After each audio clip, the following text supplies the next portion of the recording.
What's up mga kaberks?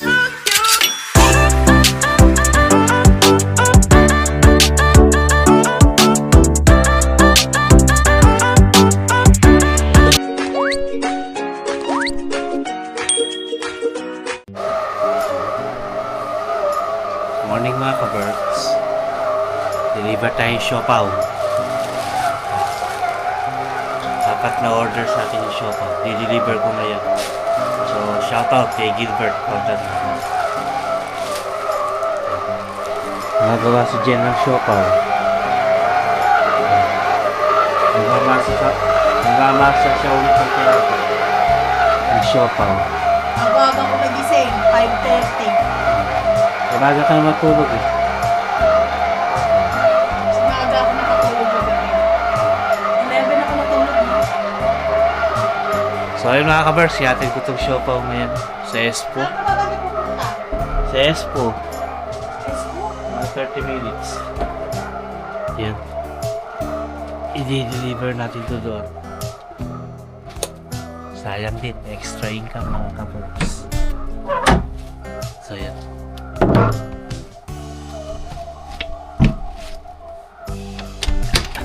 Alas na ako ma. Ma, bye-bye. Yan.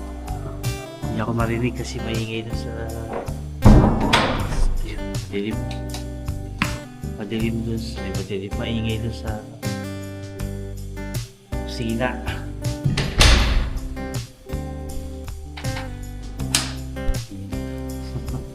Tapos didiretso ako sa hagdan mga kaberks. Natrabaho tayo. After ko mag-deliver ng siopaw. Yan.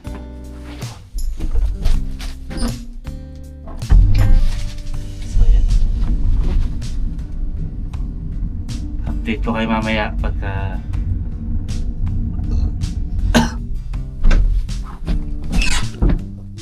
ayun, aga. Maaga pa. Ano pa lang, 7:30 pero madilim mga kaberks. Ayan. May nakuha ng basura. Maaga na nag-aakot ng basura.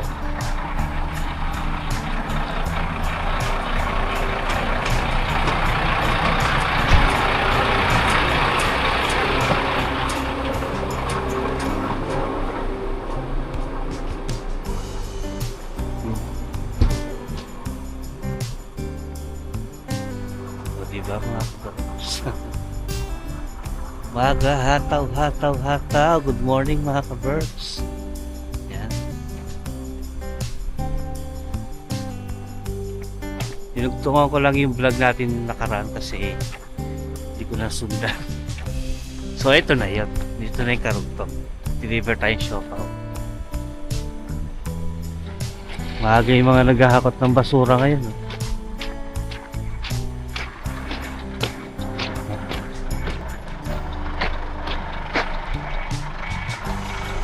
Na tayo dumaan. Padaanin na natin siya.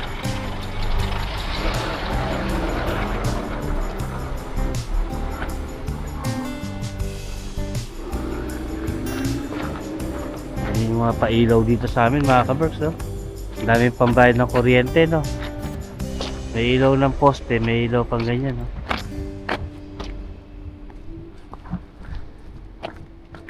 Yeah.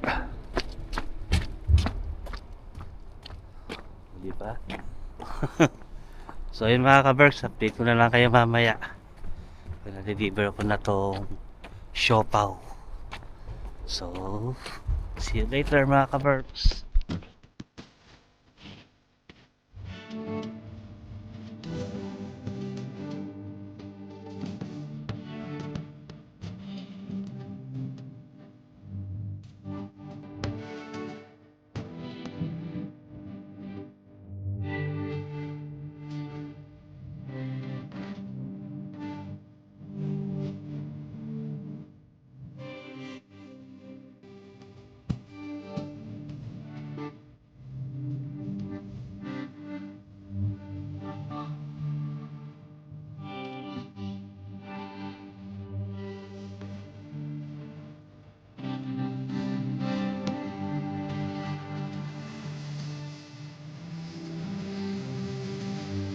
tayo mga ka-Berks. Natin lang natin yung bahay nung pagdidelibera natin.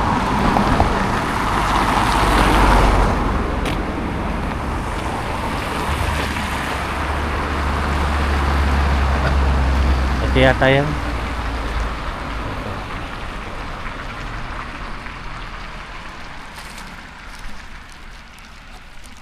A few moments later. Yan mga ka-Berks. Ayun na, na-deliver natin yung siopaw na. Punta na tayo sa hagdan. Magkatrabaho na tayo. Ayun, nandito na tayo sa hagdan mga ka-Berks. Ay, sa wakas, maliwanag na. Pero malulam pa din yung panahon. Eh, nakita niya. Sobrang madilim mga ka-Berks. Ang gulo ko, no? Maliwanag tapos madilim. Hindi ibig sabihin kanina umalis ako. Nagati tayo ng siopaw. As in madilim pa. Ngayon medyo maliwalas na yung paligid. Diba? Dito tayo sa hagdan. So magkatrabaho muna ako mga ka-Berks. Para magka-pera tayo. Puro pera na lang eh. Ganun talaga eh. Hindi rin natutulog yung bayarin eh. Ay nako, buhay. So ayun mga ka-Berks. Ayun, update ko na lang kayo. Magkatrabaho muna ako. See you later mga ka-Berks. One eternity later. Ayan, car wash muna tayo mga ka-Berks. Ayun o. Tapos ako magagdan. Tapos na naman tayo ng car wash bago tayo umuwi sa bahay. Yun o. Wala tayong panahon mag car wash ng mano-mano eh. Kaya dito tayo sa automatic. Diba? Linis si Snow ha. Gusto ko malinis na malinis yan.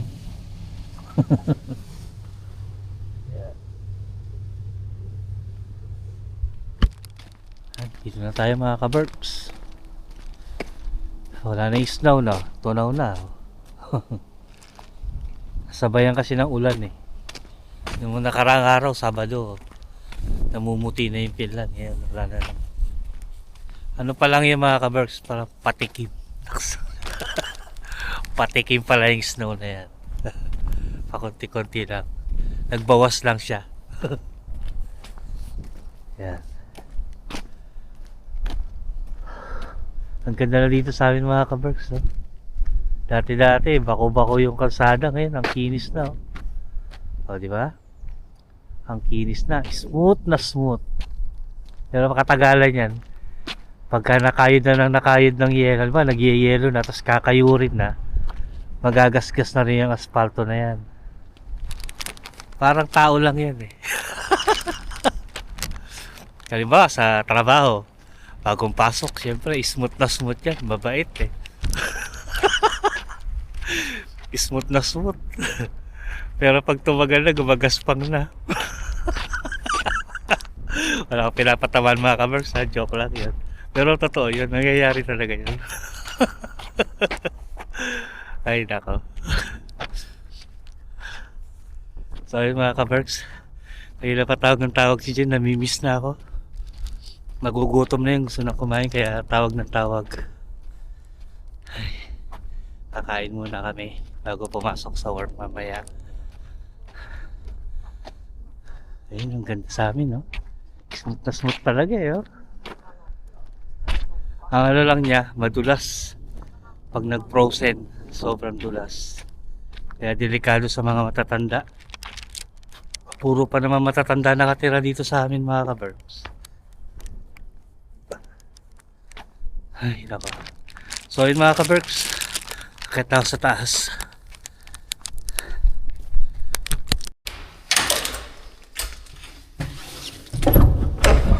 Hello. Dito na ako.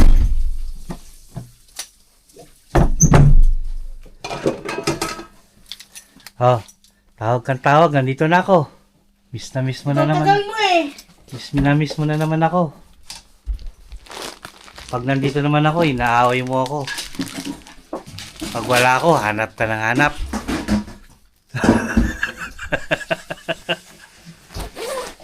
So yun mga ka-Berks. Kaya tapos lang niyang gumawa ng siopaw. Meron na ulit siyang stock na siopaw sa mga taga-Finland. Espoo, Banta, Helsinki. Nagdi-deliver po ako ng libre. Order na. Huwag na kayo mahiya. Sige na. Stock lang yan isang araw. Baka mamaya Stock meron yun. na may-ari yan.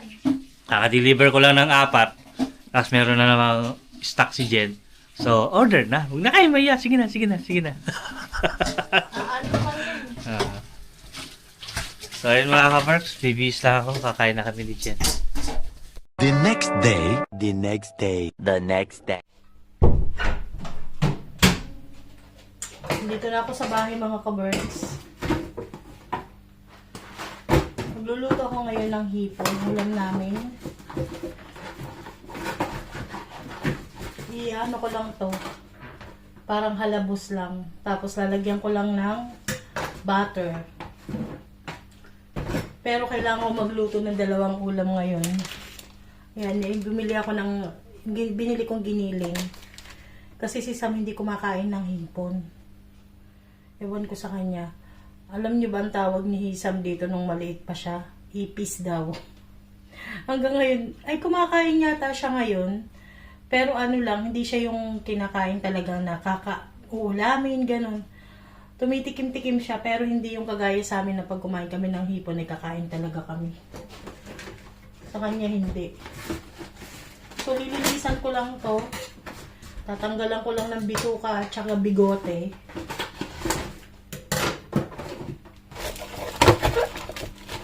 Ginugupitan ko lang to mga ka-Berks. Yan, ganyan.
Konting mantika lang mga ka-Berks.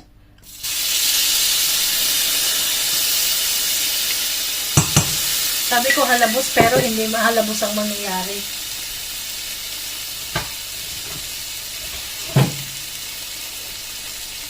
Kaya ano ko lang siya ng bawang. Konting bawang.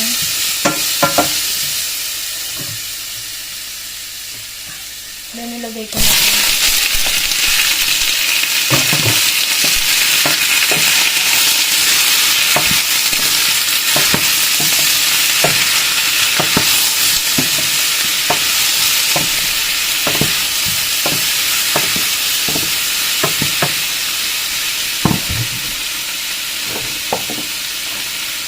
Lagyan ko konting magic.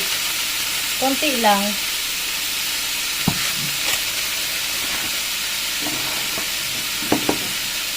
Saka konting asin.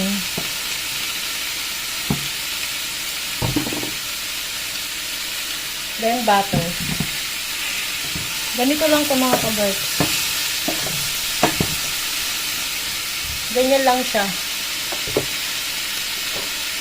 Yung takpan ko. Hanggang sa maluto. Mga ano lang yan, saglit lang yan. 3 minutes.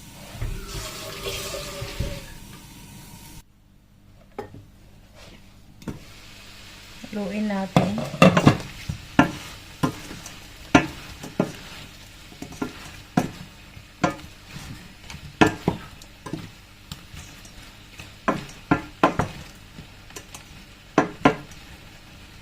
Mga 2 minutes pa. Pag nag-brown, ay pag nag-orange na to lahat, okay na to. Usawin ko lang yung butter. Takpan ulit natin.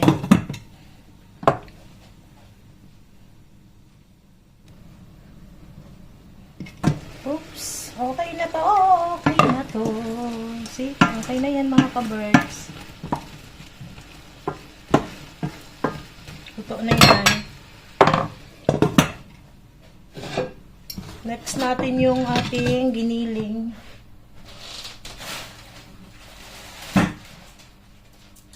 Kailangan ko magluto ng isang ulam. Paggaganyan ng ulam namin kapag hipon. Kasi si Sam hindi kumakain ng hipon. So ito ay didiretso ko ng gisa. Yung ating giniling ay diretso gisa na. Simutin natin tong bawang.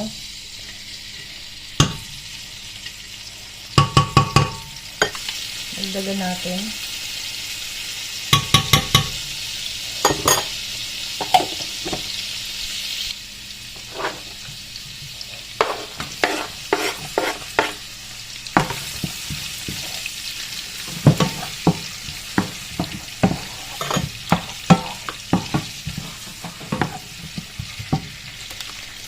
Ayan, ganyan lang karami. Kunti lang itong iluto ko kasi may iba namang ulam. Parang ipiprito ko lang to saglit.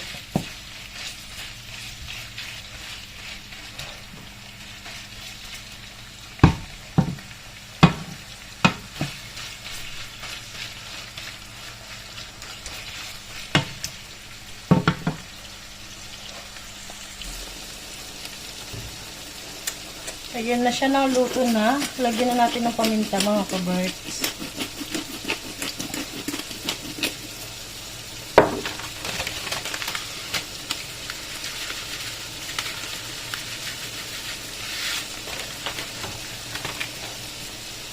Tapos lalagyan ko ng konting toyo.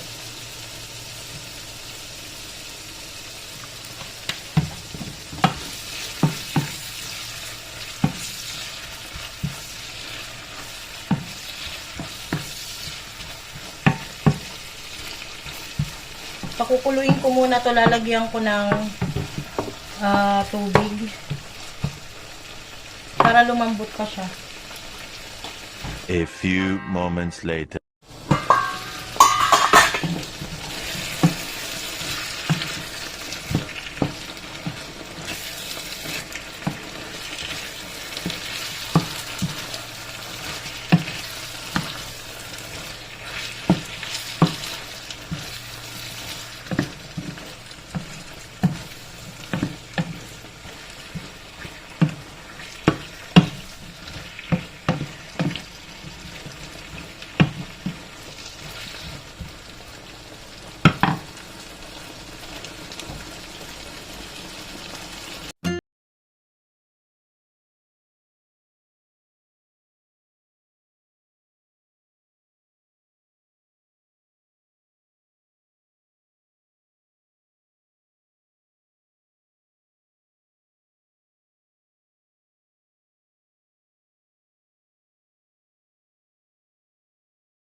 Bye.